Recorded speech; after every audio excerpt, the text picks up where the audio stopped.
میں آج آپ کے سامنے جس عنوان پر، جس وشے پر اور جس ٹاپک پر کچھ بولنا چاہتا ہوں، اس کے دو پہلو ہیں۔ پہلا پہلو یہ ہے کہ جب ہم کوئی گناہ کرتے ہیں، کوئی پاپ کرتے ہیں، کوئی غلط کام کرتے ہیں، تو اس کا کیا بیڈ ایفیکٹ پڑتا ہے، اس کا کیا دشپربھاؤ پڑتا ہے، کیا برا اثر پڑتا ہے ہمارے اوپر، ہمارے بال بچوں کے اوپر، ہماری روزی روٹی۔ یہ ہمارے ٹاپک کا پہلا حصہ ہے، پہلا بھاگ۔ اور دوسرے بھاگ میں میں کچھ ایسے گناہوں کو بیان کروں گا جن کو اللہ نے اور اس کے رسول نے کبیرہ گناہ قرار دیا ہے، بڑے بڑے گناہ قرار دیا ہے، جس پر عذاب کی یا لعنت کی یا جہنم کی وعید آئی ہے۔ ان گناہوں کو میں ایک ایک کر کے آپ کے سامنے لایا۔ دعا کیجیے اللہ تعالیٰ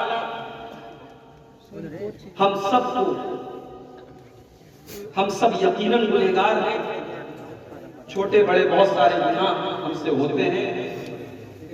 اللہ تعالیٰ ہم سب کو سچی توبہ کرنے کی توفیق عطا فرمائے، اور آئندہ کی زندگی اللہ تعالیٰ ہم سب کو اپنی رضا کے کاموں میں اور ان کاموں میں جس سے اللہ تعالیٰ راضی ہوتا ہے، خوش ہوتا ہے، ان کاموں کو کرنے کی اللہ تعالیٰ ہم سب کو توفیق عطا فرمائے۔ میرے بھائیوں، ایک بچہ جب پیدا ہوتا ہے تو اللہ کے نبی فرماتے ہیں کہ وہ بچہ اسلام پر پیدا ہوتا ہے۔ بچہ جب ماں کے پیٹ سے آتا ہے، اللہ تبارک و تعالیٰ کی فطرت پر وہ آتا ہے، وہ نیچر پر آتا ہے، اور نیچر یہ بتاتا ہے، فطرت یہ بتاتی ہے، پرکرتی یہ بتاتی ہے کہ انسان کا پیدا کرنے والا ایک، انسان کی سرشٹی کرنے والا، انسان کو بنانے والا، انسان کو روزی روٹی دینے والا ایک اللہ۔ اور اسی عقیدے کو اسلام نے توحید کہا، اور جب بچہ پیدا ہوتا ہے یہی عقیدہ لے کر کے وہ اس دنیا میں آتا ہے۔ اللہ کے پیارے نبی فرماتے ہیں کل مولود یولد علی الفطرہ، ہر بچہ جب ماں کے پیٹ سے پیدا ہوتا ہے وہ فطرت کے اوپر پیدا ہوتا ہے، وہ اسلام کے اوپر پیدا ہوتا ہے۔ فَأَبَوَاهُ يُحَوِّدَانِهِ وَيُنَصِّرَانِهِ وَيُمَجِّسَانِهِ، اس کے ماں باپ اس کو یہودی بنا دیتے ہیں، اس کے ماں باپ اس کو کرسچین بنا دیتے ہیں، اس کے ماں باپ اس کو عیسائی بنا دیتے ہیں، مجوسی بنا دیتے ہیں۔ اس کا مطلب یہ ہوگا کہ بچہ جب پیدا ہوتا ہے وہ اسلام پر پیدا ہوتا ہے، چاہے وہ مسلمان کے گھر میں بچہ پیدا ہوا ہو، چاہے نان مسلم کے گھر میں بچہ پیدا ہوا۔ جب وہ بچہ پیدا ہوا تھا، ایک اللہ کو اس کے دل کی جو آواز تھی، اس کے سب کانشیس میں جو بات بیٹھی تھی، اس کے دماغ میں جو بات بیٹھی تھی کہ میرا معبود ایک ہے، میری عبادت کے لائق اگر کوئی ایک ہے، کوئی ذات ہے، وہ ایک اللہ ہے۔ لیکن جیسے جیسے وہ بڑا ہوتا ہے اور جس پریوار میں وہ جنم لیتا ہے، اس کے پریوار کے لوگ جس دھرم کو ماننے والے ہوتے ہیں، جس مذہب کو ماننے والے ہوتے ہیں، وہ جو سکھاتے ہیں، جو پڑھاتے ہیں، پھر بچہ اسی حساب سے آتا ہے۔ اور ایسا کیوں ہے میرے؟ کیونکہ انسان حضرت آدم کی اولاد ہے، اور حضرت آدم علیہ السلام بھی اسی توحید کے اوپر تھے، ایک اللہ کی عبادت کرنے والے تھے۔ جو لوگ یہ سمجھتے ہیں کہ اسلام 1400 سال پرانا مذہب ہے، وہ اپنی غلط فہمی دور کر لیں۔ اسلام کا آخری ایڈیشن 1400 سال پرانا ہے۔ اسلام کے آخری نبی، اللہ کے پیارے نبی جناب محمد رسول اللہ صلی اللہ علیہ وسلم، وہ 1400 سال پہلے آئے ہیں۔ اسلام 1400 سال پرانا مذہب نہیں ہے۔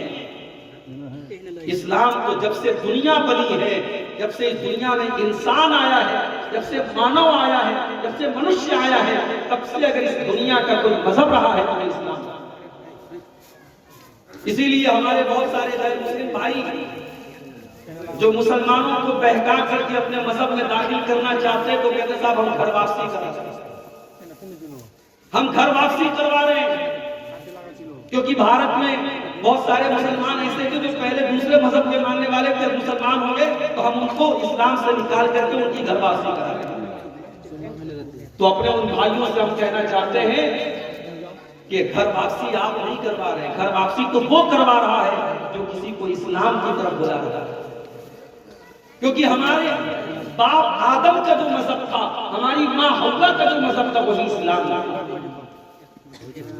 اور اسی لیے جب ہمارے باپ آدم سے غلطی ہوئی، جب ہماری ماں حوا سے غلطی ہو گئی، گناہ ہو گیا، اللہ کی نافرمانی ہو گئی، جس درخت کے قریب جانے سے اللہ نے منع کیا تھا، جس پیڑ کے پاس جانے سے اللہ نے منع کیا تھا، حضرت آدم نے اور حضرت حوا نے اس پیڑ کو کھا لیا، تو اللہ تعالیٰ نے ان دونوں کو فرمایا تمہارے بدن کے ان کے کپڑے پہلے اتر گئے، پھر اللہ نے کہا تم جنت سے چلے جاؤ، زمین پہ چلے جاؤ۔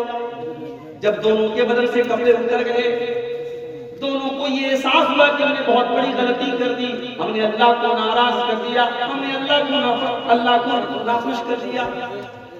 دونوں کو جب اپنی غلطی کا احساس ہوا تو حضرت آدم علیہ السلام نے اور حضرت حوا علیہ السلام نے اللہ کی بارگاہ میں دعا کی اور توبہ کی، اور کیا دعا کی؟ ربنا ظلمنا انفسنا وان لم تغفر لنا وترحمنا لنكونن من الخاسرین۔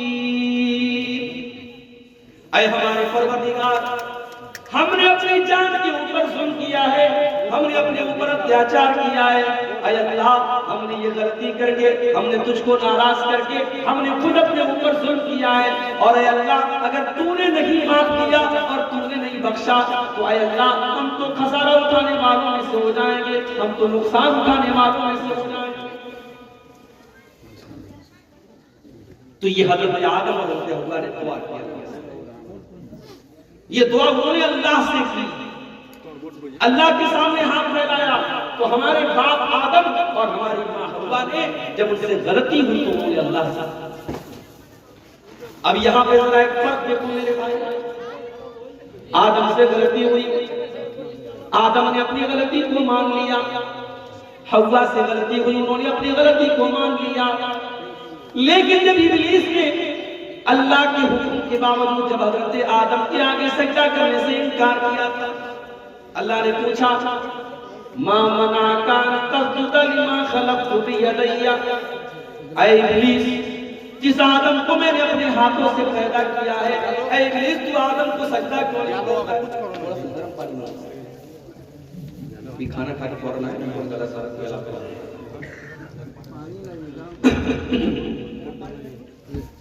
اللہ نے فرمایا ابلیس تو آدم کے آگے سجدہ کیوں نہیں کر رہا ہے؟ جب میں نے حکم دیا تو سجدہ کیوں نہیں کر رہا ہے؟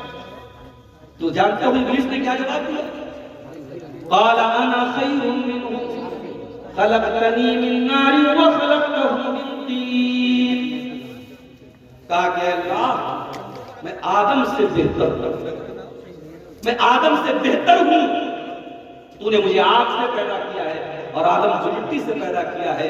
آگ ہمیشہ اوپر جاتی ہے، مٹی ہمیشہ نیچے جاتی ہے، آگ سے پیدا ہونے والی چیز مٹی سے پیدا ہونے والی چیز سے ٹکراتی ہے۔ اللہ کا حکم ہے، ابلیس لاجک لگا رہا ہے، ابلیس ترک لگا رہا ہے، ابلیس منطق لگا رہا ہے۔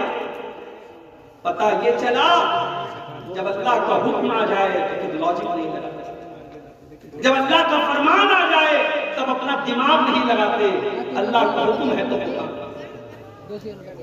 جاڑے کا موسم ہے، ہم نے موزہ پہنا ہوا ہے، اللہ کے نبی نے فرمایا کہ اگر کوئی آدمی مقیم ہے اپنے گھر پر ہے اور موزہ پہنے ہوئے تو ایک دن اور ایک رات کو موزے پر مسح کر کے نماز پڑھ سکتا ہے، اور مسافر ہے اپنے شہر کے باہر گیا ہے تو 3 دن اور 3 رات کو موزے پر مسح کر سکتا ہے۔ یعنی اگر اس نے وضو کر کے موزہ پہنا ہے، مان لو آج فجر کی نماز میں اس نے وضو کر کے موزہ پہنا، تو کل فجر کی نماز تک، کل فجر کے پہلے تک وہ ساری نمازیں موزہ پہنے صرف موزے کے اوپر مسح کر کے پڑھ سکتا ہے۔ اب ذرا غور کرو، موزہ جب ہم پہنتے ہیں اور جب ہم موزہ پہن کر کے زمین پہ چلتے ہیں تو ہمارے موزے کا جو نچلا حصہ ہوتا ہے وہ گندا ہوتا ہے، وہ ڈسٹی ہو جاتا ہے اور اس میں دھول لگ جاتی ہے، مٹی لگ جاتی ہے۔ مگر جب ہم مسح کرتے ہیں تو موزے کے اوپر مسح کرتے ہیں، موزے کے نیچے مسح نہیں۔ اگر لاجک لگاؤ گے، اگر عقل لگاؤ گے تو عقل یہ کہتی ہے کہ موزے کے نیچے مسح ہونا چاہیے، ڈسٹ تو وہاں لگا ہے، دھول تو وہاں لگی ہے، مٹی تو وہاں لگی ہے، مگر یہاں لاجک نہیں لگائیں گے، یہاں عقل نہیں لگائیں گے۔ اللہ کا حکم ہے ہم موزے کے اوپر مسح کریں۔ ابلیس نے لاجک لگایا، ابلیس نے کہا کہ اللہ میں آدم کو سجدہ نہیں کروں گا کیونکہ میں آگ سے پیدا ہوا ہوں اور آدم مٹی سے پیدا ہوئے ہیں، اور آگ سے پیدا ہونے والی چیز مٹی سے پیدا ہونے والی چیز تو سجدہ نہیں کر سکتی۔ اللہ نے کہا اچھا، میرے حکم کے آگے تو لاجک لگا رہا ہے، میرے آدیش کے بعد منطق لگا رہا ہے، عقل لگا رہا ہے۔ اللہ نے ابلیس کو مردود قرار دے دیا اور قیامت تک کے لیے اور ہمیشہ کے لیے ابلیس اللہ تعالیٰ کے غضب کا اور غصے کا حقدار ہو گیا اور اللہ کی بارگاہ سے نکال دیا گیا۔ پتہ یہ چلا دو راستے ہیں، ایک آدم کا راستہ ہے، ایک ابلیس کا راستہ ہے۔ آدم سے بھی غلطی ہوئی، ابلیس نے بھی گناہ کیا، مگر آدم نے اللہ سے معافی مانگ لی، آدم نے توبہ کر لی، آدم نے اللہ سے معافی مانگ لی، اور ابلیس نے معافی نہیں مانگی۔ ابلیس نے گناہ کیا اور گناہ کرنے کے بعد اپنے گناہ کے اوپر ڈٹا رہا اور ڈھٹائی کرتا رہا۔ اسی کو کہتے ہیں ایک تو چوری اوپر سے سیدھا، ایک تو چوری کر رہا ہے، اللہ کو ناراض کر رہا ہے، اور اس کے بعد اپنے گناہ کی دلیل دے رہا ہے۔ میرے پیارے ساتھیوں، اسی آدم کی اولاد ہے۔ میری پیاری قوم ہے، میرے نوجوان ساتھیوں، اسی آدم کی اولاد ہم اور آپ ہیں، اسی حوا کی اولاد ہم اور آپ ہیں۔ جب ہم سے کوئی غلطی ہو جائے، جب ہم سے کوئی گناہ ہو جائے، ہم اللہ سے معافی مانگ لیا کریں، ہم اللہ سے توبہ کر لیا کریں۔ اللہ تعالیٰ تو تواب الرحیم ہے، اللہ تعالیٰ تو غفور الرحیم ہے، وہ ہمارے توبہ کرنے کے بعد ہمارے گناہوں کو نیکیوں میں کنورٹ کر دے گا، بدل دے گا۔ جانتے ہو ایک بڑی پیاری حدیث آپ کو سنانے جا رہا ہوں، یہ حدیث آپ کو صحیح مسلم کے اندر ملے گی۔ اللہ کے نبی فرماتے ہیں جب بندہ کوئی نیکی کا کام کرنا چاہتا ہے، جب بندہ کوئی نیکی کے کام کرنے کا ارادہ کرتا ہے، اللہ تعالیٰ فرشتے سے کہتا ہے میرا بندہ نیکی کے کام کا ارادہ کر رہا ہے، اس کے نام اعمال میں ایک نیکی لکھ دو۔ ابھی اس نے نیکی نہیں کیا ہے، ابھی اس نے نیکی کا ارادہ کیا ہے، ابھی وہ رات میں عشاء کی نماز پڑھ کے آیا ہے، وہ بستر پہ یہ سوچ کے سویا ہے کہ کل میں تہجد کی نماز پڑھوں گا، ابھی اس نے صرف ارادہ کیا ہے، اللہ تعالیٰ نے اس کے نام اعمال میں ایک نیکی لکھ دی۔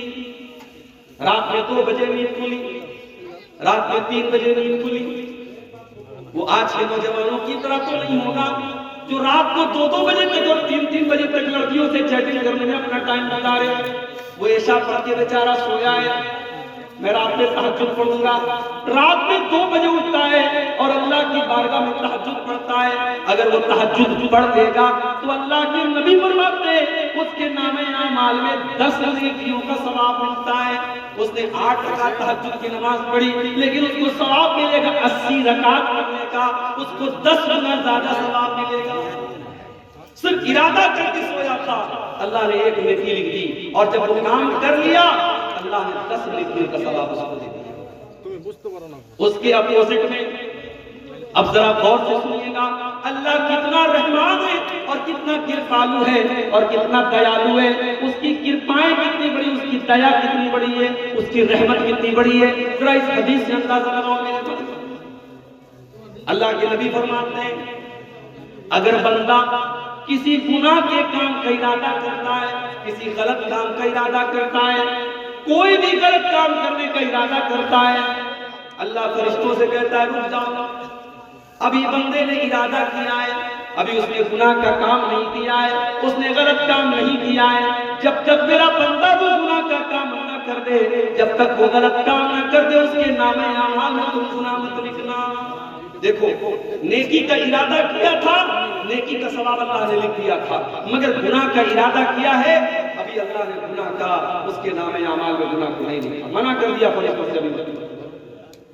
اس کے بعد اللہ کے نبی فرماتے ہیں اگر بندہ وہ گناہ کا کام کر لیتا ہے، چوری کر لیتا ہے، زنا کر لیتا ہے، جھوٹ بول دیتا ہے، شراب پی لیتا ہے، کوئی بھی غلط کام کر لیتا ہے، اس کے نام اعمال میں ایک گناہ لکھ دیا جاتا ہے، ایک گناہ کا عذاب اس کے نام اعمال میں لکھ دیا جاتا ہے۔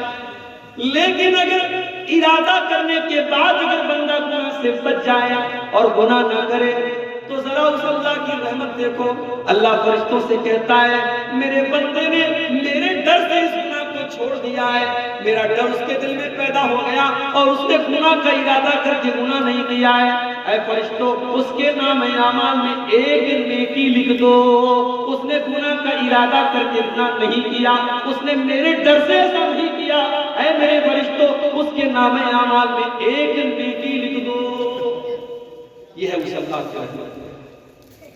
اس لیے اگر ہم سے کوئی گناہ ہو جائے تو ہم اللہ سے سچی توبہ کریں، ہم اللہ سے معافی مانگیں۔ اچھا توبہ کا مطلب سمجھتے ہیں؟ جب ہم گاڑی چلاتے ہیں، چاہے ہم کار چلا رہے ہو یا بائک چلا رہے ہو، تو آپ نے راستے میں کہیں کہیں دیکھا ہوگا روڈ کے اوپر یو ٹرن لینا ہوتا ہے۔ اگر ہمیں اس سائیڈ سے اس سائیڈ آنا ہے تو ہم یو ٹرن لیتے ہیں، پوری گاڑی کو ہم گھما کے اپوزٹ راستے پہ لے کے آتے ہیں۔ توبہ کا مطلب ہوتا ہے یو ٹرن لینا۔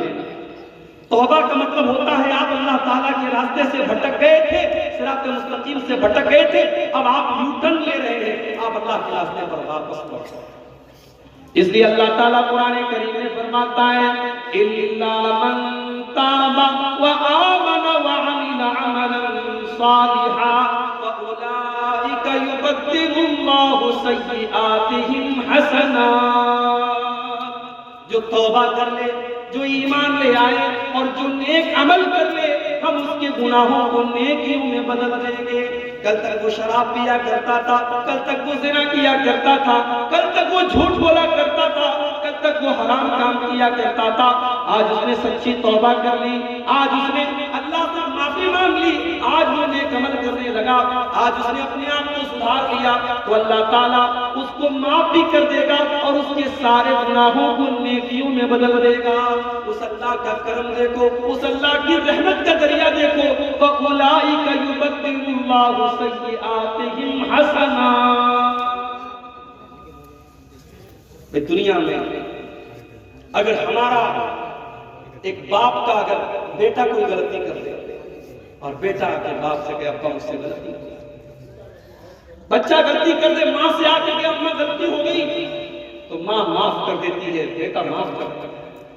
مگر باپ جب معاف کرتا ہے، ماں جب معاف کرتی ہے تو ایسا تو نہیں کرتی ہے ماں، ایسا تو نہیں کرتا ہے باپ کہ اس بچے کو معاف کر دے اور اس کے بعد اس کو تحفہ دے دے، مگر وہ اللہ تو جب ہم توبہ کرتے ہیں میرے بھائیوں تو وہ ہمیں معاف بھی کرتا ہے اور ہمیں تحفہ دیتا ہے، ہمارے گناہوں کو نیکیوں میں بدل دیتا ہے۔ کہ اس اللہ کا کرم ہے کہ اس کی رحمت ہے۔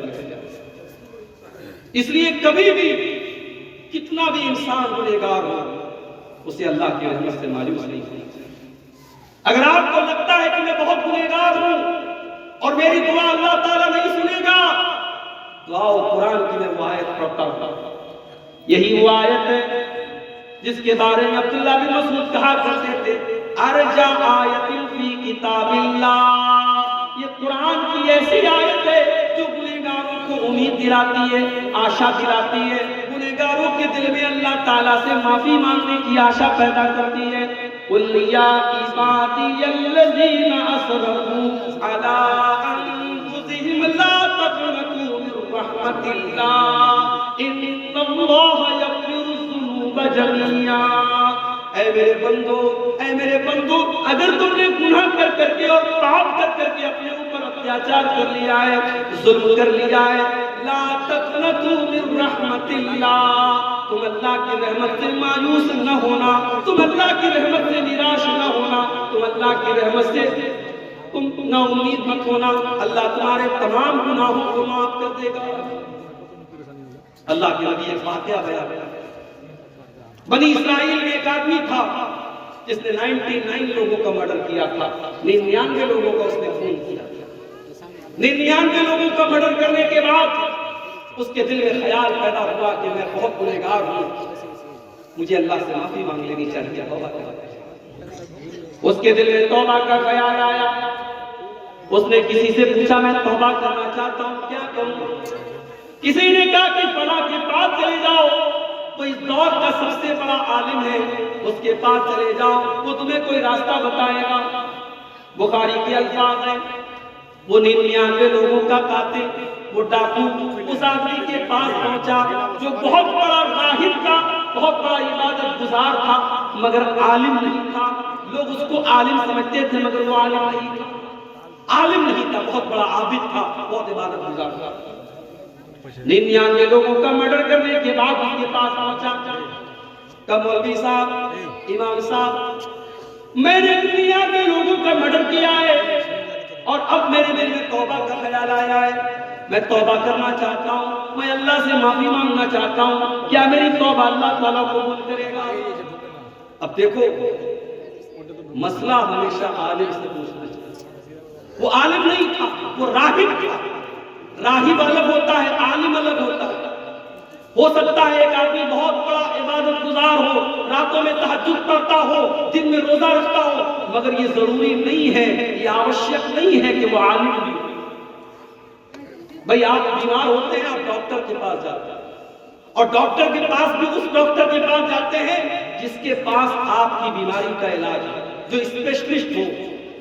اگر آپ کو لیور کی پرابلم ہے تو آپ گیسٹرولوجسٹ کے پاس جائیں، اگر آپ کو دل کی پرابلم ہے آپ کارڈیولوجسٹ کے پاس جائیں، اگر آپ کو دماغ کی پرابلم ہے آپ سائیکیٹرسٹ کے پاس جائیں، اگر آپ کو ہڈی کی پرابلم ہے آپ آرتھو کے اسپیشلسٹ کے پاس جائیں، اگر آپ کی نس میں کوئی پرابلم ہے آپ نیورولوجسٹ کے پاس جائیں۔ ہر فیلڈ کا ایک ماہر ڈاکٹر ہے، آپ اس ڈاکٹر کے پاس جائیں گے جو آپ کی بیماری کی فیلڈ میں ماہر ہو۔ مگر دین کا مسئلہ آتا ہے تو صاحب جو انٹرنیٹ پر بیٹھ کر کے 2-4 لمبی چوڑی باتیں کرے، ہم اسے علامہ بنا دیتے ہیں، اسے امام بنا دیتے ہیں، اس کو فالو کرنے لگتے ہیں۔ کتنے نوجوان ہمارے ہیں انجینئر علی مرزا کو بہت فالو کرتے ہیں۔ مجھے معلوم ہے آپ کے بنگال میں بھی بہت سارے نوجوان بڑے متاثر ہیں انجینئر علی مرزا۔ جس انسان کی یہ اوقات ہے کہ وہ کھڑے ہو کر کے اپنی تقریر میں کہتا ہے صاحب امام حرم کو بھی عین نکالنا نہیں ہے۔ دنیا کے بہترین قرآن پڑھنے والے جو حرم کے امام ہیں، یہ کمبخت کہہ رہا ہے کہ ان کو عین نکالنا، جب وہ ایاک نستعین کہتے تو ان سے عین نہیں نکلتی ہے، عین نہیں نکالتا۔ اور جب علماء نے اس کو پکڑا اور کئی جگہ اس میں قرآن کی آیتوں کو غلط کہا، تب اس کو فالو کرنے والے کہتے ہیں کہ آپ لوگوں کی تو دکانیں بند کر دی علی مرزا نے، تو آپ تو اس کی غلطیاں نکال گئے۔ میرے بھائی کبھی ٹھنڈے دماغ سے غور کرو۔ میرے نبی نے فرمایا تھا کہ ہر دور میں میری امت میں ایک جماعت ایسی رہے گی جو صحیح کو صحیح کہے گی، غلط کو غلط کہے گی۔ اگر علی مرزا جو بات پیش کر رہا ہے اگر وہ بات صحیح ہے تو علی مرزا کے پہلے یہ باتیں کہنے والا کوئی کیوں نہیں ہے۔ اس امت میں 1400 سال سے آج تک جو سلف کا عقیدہ ہے، جو امت کا عقیدہ ہے، سب نے حضرت معاویہ کو صحابی مانا ہے، سب نے حضرت معاویہ کا احترام کیا ہے، اور سب نے یہ کہا ہے صحابہ کے بیچ میں جو اختلاف ہوا ہے، جو لڑائی جھگڑا ہوا ہے، جو جنگ ہوئی ہے، اس کے بارے میں اپنی زبان کو بند کرو۔ اور یہ مرغوب کیا کہتا ہے؟ یہ کہتا ہے صاحب اگر میں ہوتا اس دور میں تو میں علی کے ساتھ ہوتا اور میں معاویہ کے خلاف جنگ کرتا۔ ارے تو ہے کون، تیری اوقات کیا؟ اور آج ہمارے نوجوان ایسے انسان کو اپنا امام مانتے ہیں، اپنا اس کو فالو کرتے ہیں، اس کی تقریریں سن سن کر کے بہت ساری عورتیں اس کی تقریریں سنتی ہیں، کہتی صاحب وہ بڑی اچھی باتیں کرتے ہیں، سماجی باتیں کرتے ہیں۔ معاف کیجئے گا، معاف کیجئے گا، آپ جس کو امام اور اپنا عالم بنا رہے ہیں اور جس کی آپ تقریروں کو سن رہے ہیں، میرے بھائیوں اس کے عقیدے کا بھی صحیح ہونا بہت ضروری ہے، اس کے عقیدے کا ہونا بھی بہت ضروری ہے۔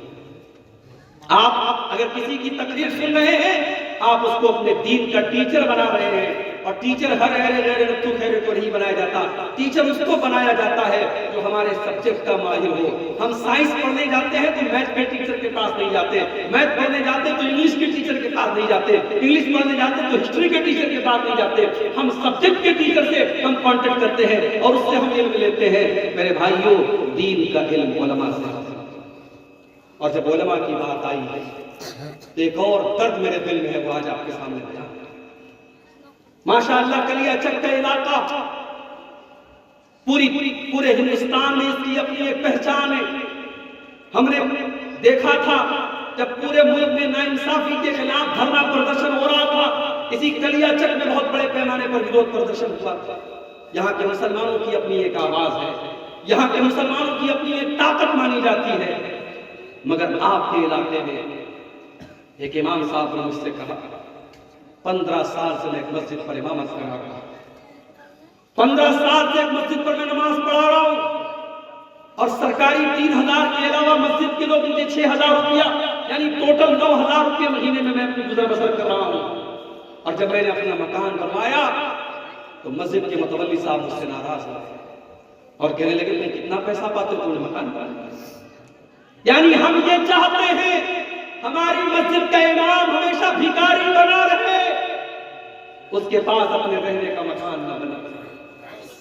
آج کتنی مسجدیں ہیں جہاں 4000 اور 3000 پر ہم نے 5 ٹائم کی نماز پڑھانے کے لیے امام کو رکھا ہے۔ پورے گاؤں میں، پورے محلے میں کوئی نماز نہ پڑھے، کوئی حرج کی بات نہیں ہے۔ امام صاحب بیچارے اگر ایک دن فجر کی نماز میں ان کی نیند لیٹ سے کھل جائے تو صبح چائے کے ہوٹلوں پر بیڑی سلگاتے ہوئے اور بیڑی کا دھواں نکالتے ہوئے کہتے ہیں ارے امام صاحب تو آج فجر کی نماز میں۔ امام تمہارے باپ کا نوکر نہیں ہے، تمہاری لونڈی نہیں ہے، تمہیں یہ حق کس نے دیا ہے کہ تم ہر چھوٹی بڑی بات پر اپنے امام پر کیچڑ اچھالتے؟ دنیا کی ہر قوم اپنے دھرم گرو کی عزت کرتی ہے، اپنے مذہب کے جو گرو ہوتے ہیں ان کا سمان کرتی ہے، اور آج آپ نے اپنے علماء کو بھکاری بنا۔ کتنے مدرسے ہیں بنگال میں جہاں کے علماء 5-5 ہزار اور 6-6 ہزار مہینے پر پڑھا رہے ہیں، اور جب ان کی سیلری کا ٹائم آتا، ان کی تنخواہ کا ٹائم آتا ہے تو مدرسے کا سیکریٹری کہتا ہے جاؤ سائیکل اٹھاؤ اور چندہ کر کے لاؤ، اسی میں سے تمہاری سیلری دیں گے۔ وہ مولوی بیچارہ جا کر کے موٹر سائیکل سے اور سائیکل سے گھر گھر جا کر کے بھیک مانگے، تب جا کر اس کی سیلری کا انتظام ہوتا ہے۔ یہی حالات رہے تو وہ دن دور نہیں ہے جب آپ کی مسجدوں میں امام نہیں ملیں گے میرے بھائی، جب آپ کے مدرسوں میں پڑھانے والے ٹیچر نہیں ملیں گے۔ ابھی ایک صاحب نے بتایا کہ ایک مولوی جو مدرسے میں بچوں کو پڑھا رہا تھا آج کوئلہ ٹھیلنے کا کام کر رہا ہے، اور کسی نے پوچھا تم تو اچھا خاصا بچوں کو پڑھا رہے تھے، تم یہ کوئلہ ٹھیلنے کا کام کیوں کرنے لگے؟ کہا کہ وہاں 4000 روپیہ لوگ مجھے تنخواہ دیتے تھے اور 12000 کا مسئلہ پوچھتے، وہ کوئلہ ٹھیل رہا۔ لاک ڈاؤن کے بعد کتنے علماء نے بزنس کرنا شروع کر دیا، نوکری کرنے لگے، رکشہ چلانے لگے، مزدوری کرنے لگے۔ انہوں نے کہا یہ غلامی ہم نہیں کریں گے۔ میرے بھائی اپنے علماء کی عزت کرو، اپنے ائمہ کی عزت کرو۔ اگر تمہیں یہ حق ہے کہ تم اچھا مکان بنا کے رہو تو ان علماء کو بھی حق ہے کہ وہ مکان بنائیں۔ اگر تمہارے بچے اچھے اسکولوں میں پڑھتے ہیں اور اعلیٰ تعلیم حاصل کرتے ہیں تو ان علماء کو بھی پورا حق حاصل ہے کہ وہ اپنے بچوں کو اسکولوں میں اور اعلیٰ تعلیم دلائیں، ان کے بچے بھی بہترین تعلیم حاصل کریں۔ اور اگر آپ اپنے بیوی بچوں کے ساتھ رہتے ہیں تو ان علماء کو بھی اپنے بیوی بچوں کے ساتھ رہنے کا حق حاصل ہے۔ کتنی مسجدوں کے امام ہیں ان کو چھوٹی سی کوٹری دی گئی ہے، وہ فیملی کے ساتھ نہیں رہ سکتے، وہ پریوار کے ساتھ نہیں رہ سکتے، وہ بیچارے شادی ہو چکی ہے، بیوی گاؤں میں رہتی ہے، 2-2 مہینے پر 3-3 مہینے پر امام صاحب اپنی بیوی کے پاس جاتے ہیں، اپنے بچوں کے پاس جاتے ہیں، بچوں کا باپ موجود ہے، بچے یتیم کی زندگی گزار رہے ہیں، شوہر بیوی کا شوہر موجود ہے اور بیوی بیوہ کی زندگی گزار رہی ہے۔ معاف کرو میرے بھائی، آپ نے اپنے علماء کو جیتے جی مار ڈالا، ان کے بچوں کو یتیم بنا ڈالا، ان کی عورتوں کو بیوہ بنا ڈالا۔ جس امام کے لیے آپ نے چھوٹا سا کمرہ بنایا ہے، ایک فیملی کوارٹر کا انتظام بھی آپ کر سکتے تھے۔ اگر آپ اپنے بچوں کے ساتھ رہنا چاہتے ہیں، اپنی بیوی اور پریوار کے ساتھ رہنا چاہتے ہیں تو ان علماء کو بھی پورا حق حاصل ہے کہ اپنے پریوار کے ساتھ رہیں۔ اپنے علماء کو اتنا ذلیل مت کرو، 15 سال ایک مسجد پر امامت کرانے والا آج 4-5 ہزار روپیہ اگر مسجد کمیٹی سے پا رہا ہے تو آپ اس پر اعتراض کریں تو مکان کیوں بنوا رہا ہے، تو گھر کیوں بنوا رہا ہے، تجھے گھر بنانے کا نہیں پتا؟ سوچو اس امام کے دل پر کیا گزری ہوگی. وہ 15 سال اس نے کسی بزنس میں دیا ہوتا تو شاید آج اس کا بزنس بہت آگے بڑھ گیا ہوتا. اس نے 15 سال کسی پرائیویٹ کمپنی میں نوکری کی ہوتی تو آج اس کی سیلری بہت زیادہ ہوتی. میرے پیارے ساتھیوں، اپنے علماء کو اتنا مجبور مت کرو. اللہ کی قسم، جب کسی مسجد میں کوئی مولوی کھڑا ہو کے کہتا ہے لوگوں میری بچی کی شادی ہے، مجھے اپنی بچی کی شادی کے لیے مجھے پیسے چاہیے، تو مجھے تکلیف ہوتی ہے کہ ہم نے اپنے علماء کو اس مقام پہ لا کے کھڑا کر دیا کہ ان کو اپنی بیٹیوں کی شادی کے لیے بھیک مانگنی پڑا، ان کو اپنی بیوی کے علاج کے لیے بھیک مانگنی پڑا. نہیں میرے بھائی، اپنے علماء کو عزت دو، سمان دو، مقام دو. وہ تمہارے نوکر نہیں ہیں، وہ تمہارے غلام نہیں ہیں. ان کا احسان ہے تمہارے اوپر، ان کا احسان ہے تمہارے اوپر. تمہارے ماں باپ سے بڑا احسان ہے.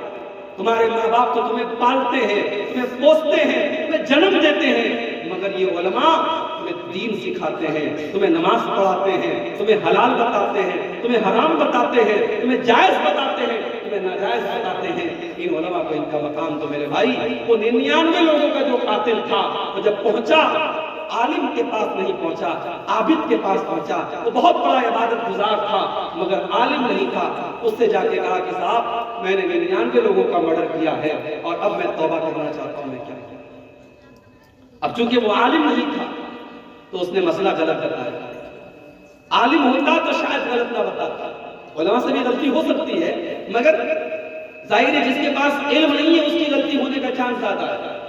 اس نے کہا 99 لوگوں کے قاتل تو بڑا آیا توبہ کر لے. 900 چوہے کھا کر کے بلی حج کرنے چلی آئی. تو چلا جا، تیری توبہ قبول نہیں ہوگی، اللہ تجھے معاف نہیں کرے گا. تو نے 99 لوگوں کا خون بہایا ہے، اللہ تیری توبہ قبول نہیں کرے گا. اس نے کہا ایسی بات ہے، اگر میری توبہ اللہ قبول نہیں کرے گا تو چلو ایک گناہ میں اور کر دیتا ہوں. اس نے اس عابد کو بھی قتل کر ڈالا اور 100 قتل اس نے پورے کیے. اس نے 100 قتل کر دیے، 100 قتل کر دیے. پھر اس کے دل میں توبہ کا خیال آیا. پھر اس نے پوچھا کسی سے میں توبہ کرنا چاہتا ہوں، کیا کروں؟ کسی نے بتایا فلاں کے پاس چلے جاؤ، وہ اس دور کا سب سے بڑا عالم ہے. وہ اس کے پاس پہنچا، وہ واقعی میں عالم تھا. اس سے جا کر کے کہا کہ میں نے 100 لوگوں کی ہتیا کی ہے، 100 لوگوں کو قتل کیا ہے، میں توبہ کرنا چاہتا ہوں، میں اللہ سے معافی مانگنا چاہتا ہوں، کیا اللہ میری توبہ قبول کرے گا؟ اس عالم نے جواب دیا من یحول بینک و بین اللہ. اگر تو توبہ کرنا چاہتا ہے، اگر تو اللہ سے معافی مانگنا چاہتا ہے تو کون تیرے بیچ میں اور اللہ کے بیچ میں رکاوٹ بن سکتا ہے؟ تو اللہ سے توبہ کر لے، تو اللہ سے معافی مانگ لے، اللہ ضرور تیری توبہ کو قبول کرے گا. اس نے صحیح جواب دیا کہ 100 لوگوں کا قتل کرنے کے بعد بھی اگر تو توبہ کرنا چاہتا ہے اللہ تیری توبہ کو قبول کرے گا، مگر اس کے لیے تجھے ایک کام کرنا پڑے گا. تجھے برے لوگوں کی بستی کو چھوڑنا پڑے گا. یہ برے لوگوں کی بستی ہے، یہ گناہگاروں کی بستی ہے. اسے چھوڑ کر کے تجھے فلاں بستی میں جانا پڑے گا جہاں نیک لوگ رہتے، جہاں اچھے لوگ رہتے. پتہ یہ چلا میرے بھائیوں، انسان کے اوپر صحبت کا بھی اثر پڑتا ہے. شرابیوں کے ساتھ بیٹھو گے شرابی ہو جاؤ گے، زانیوں کے ساتھ بیٹھو گے زنا تمہاری نظر میں ہلکا ہو جائے گا. بے نمازیوں کے ساتھ بیٹھو گے تو نماز کی وقت اور اہمیت کم ہو جائے گی. اس لیے میرے بھائیوں اور میری بہنوں، جب آپ کسی سے دوستی کرو، کسی کو اپنا دوست بناؤ تو دیکھ بھال کر کے اپنا دوست بناؤ. اچھے لوگوں کو اپنا دوست بناؤ. اگر بے دین لوگوں کو اور دین سے دور لوگوں کو اپنا دوست بناؤ گے تو تمہارے دین کو برباد کر ڈالیں گے. صحبت کا بڑا اثر. اب وہ 100 لوگوں کا قاتل اپنے گاؤں سے نکلا، اپنی بستی سے نکلا، اور ابھی وہ راستے ہی میں تھا کہ اس کی موت کا ٹائم آ گیا. اب جب موت کا ٹائم آ گیا تو رحمت کے فرشتے بھی موقع پر پہنچ گئے اور عذاب کا فرشتہ بھی پہنچ گیا. عذاب کا فرشتہ کہنے لگا یہ 100 لوگوں کا قاتل ہے، اس کی روح کو میں لے کر کے جاؤں گا، یہ عذاب کا حقدار ہے. رحمت کا فرشتہ کہنے لگا نہیں، یہ تو توبہ کر چکا تھا، یہ تو اللہ سے معافی مانگ چکا چکا تھا، یہ تو نیک لوگوں کی بستی کی طرف جا رہا تھا، یہ تو اللہ کی رحمت کا حقدار ہے، اس کی روح کو میں لے کر کے جاؤں گا۔ اب رحمت کا فرشتہ اور عذاب کا فرشتہ دونوں آپس میں لڑنے لگے۔ اللہ نے تیسرے فرشتوں کو بھیجا انسان کی شکل میں، وہ وہاں سے گزرنے لگے۔ دونوں فرشتوں نے اس کو روکا کہ بھائی ہم دونوں فرشتے ہیں، یہ رحمت کا فرشتہ ہے، میں عذاب کا فرشتہ ہوں، اور ہمارے بیچ میں یہ معاملہ چل رہا ہے، آپ ہی کوئی حل بتا دیجیے۔ تو اس فرشتے نے جو انسان کی شکل میں اللہ کی طرف سے بھیجا گیا تھا، اس فرشتے نے یہ فیصلہ کیا کہ ایک کام کرو، تم لوگ تو فرشتے ہو، تمہارے لیے کوئی مشکل نہیں ہے، تم پورے راستے کا ناپ کر لو، پورے راستے کو ناپ لو، اگر یہ گنہگاروں کی بستی سے زیادہ قریب ہے تو اس کو عذاب کا فرشتہ لے کر کے جائے گا، اور اگر یہ نیک لوگوں کی بستی سے زیادہ قریب ہے تو اس کو رحمت کا فرشتہ لے کے جائے گا۔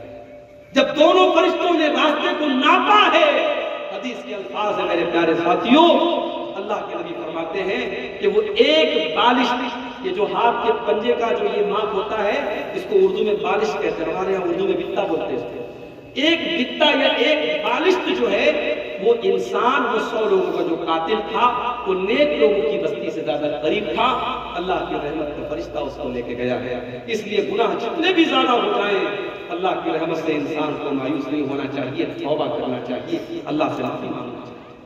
مگر یہ بات یاد رکھو میرے بھائی، جب ہم کوئی گناہ کا کام کرتے ہیں، اس گناہ کا اثر ہمارے بچوں پر بھی پڑتا ہے، ہمارے اوپر بھی پڑتا ہے، ہمارے اوپر یہ پڑتا ہے کہ ہمارے دل سخت ہو جاتے ہیں، ہمارے دل کٹھور ہو جاتے ہیں، اور دل جب کٹھور ہو جاتا ہے، دل جب سخت ہو جاتا ہے تو قرآن کی آیتوں کا اثر نہیں ہوتا ہے، نبی کی حدیثوں کا اثر نہیں ہوتا ہے۔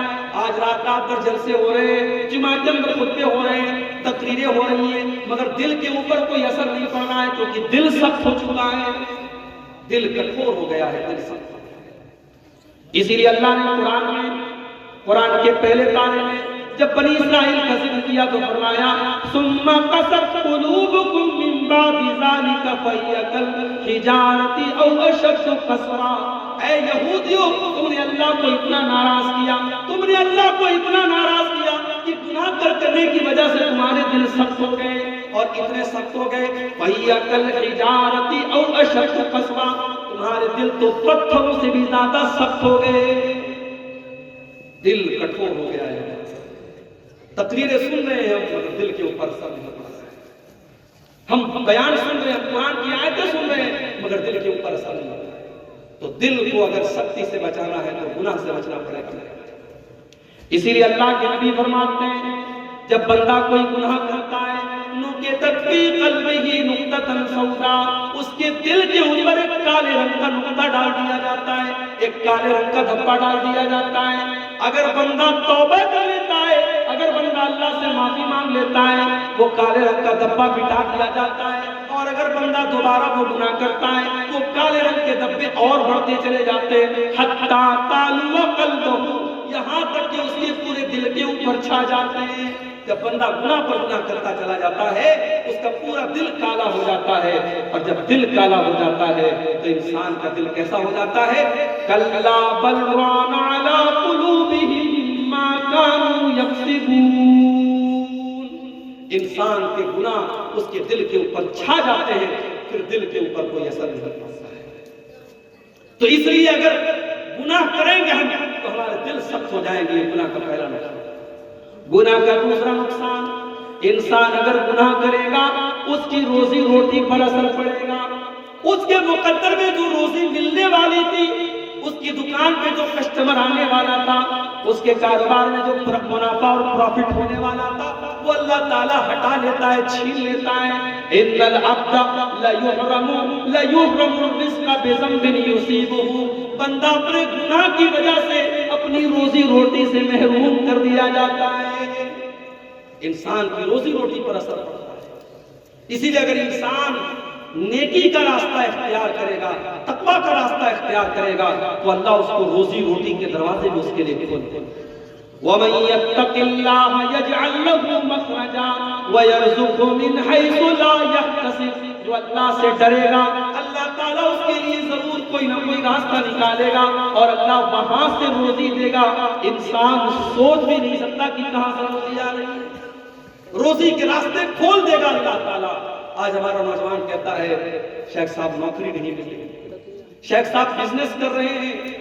ابھی ہمارے دوست آئے بنارس میں میرے گھر پہ ملنے کے لیے آئے، بولے شیخ صاحب جو بزنس میں کرتا ہوں لاس ہو جاتا ہے، جو کاروبار کرتا ہوں نقصان ہو جاتا ہے، مجھے لگ رہا ہے کسی نے میرے کاروبار پر جادو کر دیا ہے، میرے بزنس پر بندش کر دی ہے، مجھے لگ رہا ہے میرے کاروبار کو کسی نے روک دیا ہے۔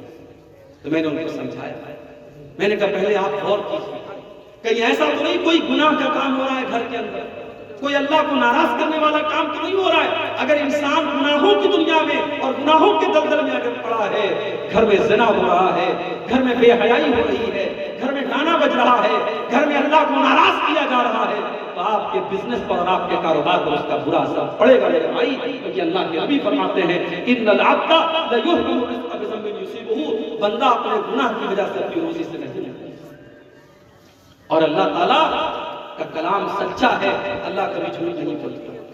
اللہ نے قرآن میں فرمایا وَلَوْ أَنَّ أَهْلَ الْقُرَىٰ آمَنُوا وَاتَّقَوْا لَفَتَحْنَا عَلَيْهِمْ بَرَكَاتٍ مِّنَ السَّمَاءِ وَالْأَرْضِ، اگر یہ بستی والے، اگر یہ گاؤں والے، اگر یہ ایمان والے بن جائیں، یہ اگر متقی اور پرہیزگار بن جائیں، تو ہم آسمان و زمین کی برکت کے دروازے ان کے اوپر کھول دیں گے، برکتوں کے دروازے کھل جائیں گے میرے بھائی۔ صحابہ نے چھوٹا چھوٹا بزنس کیا۔ ابھی ممبئی سے میرے پاس فون آیا، 28 تاریخ کو میرا پروگرام ہے ممبئی میں، وہاں سے فون آیا مولوی صاحب اگر آپ کو موقع ملے تو ذرا بزنس اور تجارت پر بولیے۔ آج ہماری قوم کے لوگ تجارت میں بہت پیچھے ہیں، تھوڑا بزنس اور تجارت پر بولیے۔ میرے بھائیو بزنس میں بڑی برکت ہے، تجارت میں بڑی برکت ہے، ایمانداری کے ساتھ اگر آپ بزنس کریں گے اللہ برکت دے گا، لیکن ہاں حرام چیز کا کاروبار کریں گے، حرام چیز کا بزنس کریں گے، ہو سکتا ہے آپ کا مکان بہترین بن جائے، ہو سکتا ہے آپ کے گھر میں ٹائلز لگ جائیں، ہو سکتا ہے آپ کے گھر میں ماربل بچ جائے، ہو سکتا ہے آپ بہت پیسے کما لیں، مگر اس پیسے میں برکت نہیں ہوگی، اور آج نہیں تو کل آپ کو پچھتانا پڑے گا۔ اس لیے جب بزنس کرو تو پتا کرو میں جو بزنس کرنے جا رہا ہوں یہ صحیح ہے کہ نہیں ہے، یہ حلال ہے کہ نہیں ہے۔ آج ہماری پرابلم یہ ہے ہم بزنس جب کرنے لگتے ہیں، بزنس شروع کر دیتے ہیں، اس کے بعد ہم مولوی صاحب سے پوچھتے ہیں مولوی صاحب یہ بزنس میں نے شروع کر دیا ہے یہ صحیح ہے کہ نہیں ہے۔ اب ہم مولوی صاحب سے فتویٰ نہیں پوچھ رہے ہیں، ہم مولوی صاحب کے منہ سے گلوانا چاہتے ہیں کہ مولوی صاحب کہیں سے کوئی راستہ نکال دے کہ یہ صحیح ہے۔ اگر مولوی صاحب نے کہہ دیا نہیں یہ غلط ہے تو